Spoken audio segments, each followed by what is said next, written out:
Чума въехала в Первопрестольную на солдатских штыках. В ходе войны с Турцией русские части оказались на территории Молдавии, где тогда свирепствовала чума.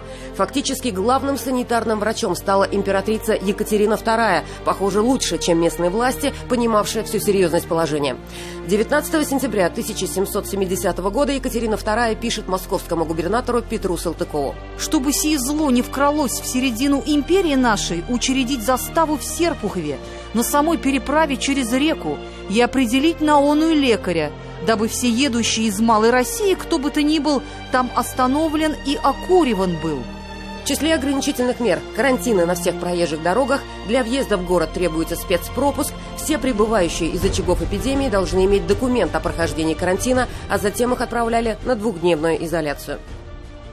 Чума объявилась в декабре 1770 года в Московском военном госпитале. Главный врач доложил начальству медколлегии, в ответ его обвинили в сеянии паники. О происшествии не доложили губернатору и никаких мер по борьбе с чумой не приняли. В известность об эпидемии чумы московского губернатора Петра Салтыкова поставила сама императрица.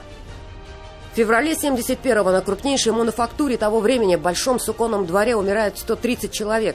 Карантин не ввели, болезнь обозвали гнилой горячкой, а умерших тайно хоронили по ночам. Когда масштабы бедствия стали известны, фабрику закрыли, больных увезли в подмосковный Николо-Угрешский монастырь, ставший первым чумным госпиталем. Граф Салтыков доложил в Петербург о победе над эпидемией, однако императрица, похоже, доверять московскому губернатору перестала, отправив ему на помощь генерал-поручика Петра Еропкина, и лично дает новые указания. Запретить хоронить умерших в городе, под госпитале развернуть несколько монастырей, нарушивших режим карантинной самоизоляции найти, в полиции высечь плетьми и отослать в карантин.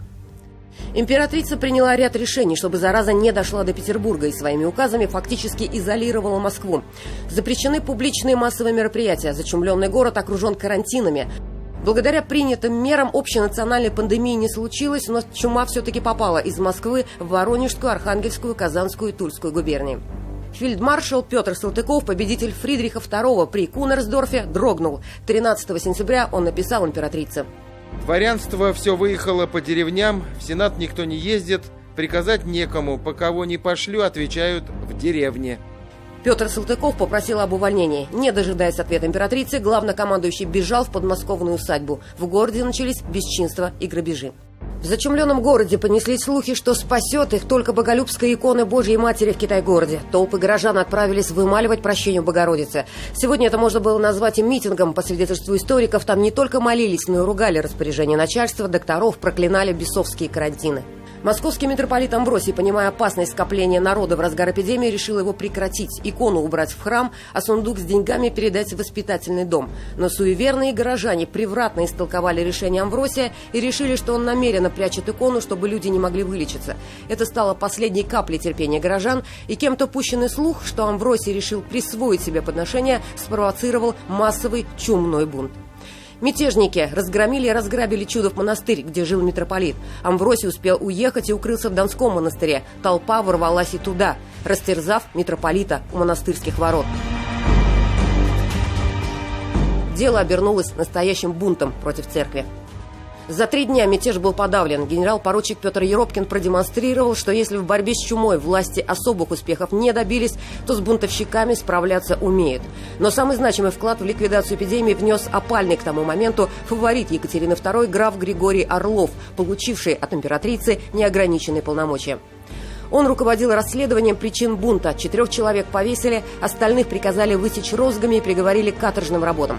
Процесс над мятежниками стал поворотным моментом в судебной практике государства российского. До этого действовал негласный мораторий на смертную казнь. Но чумной бунт был настолько вопиющим преступлением, направленным против священства, а значит против Бога, что Екатерина II решилась на возвращение высшей меры наказания.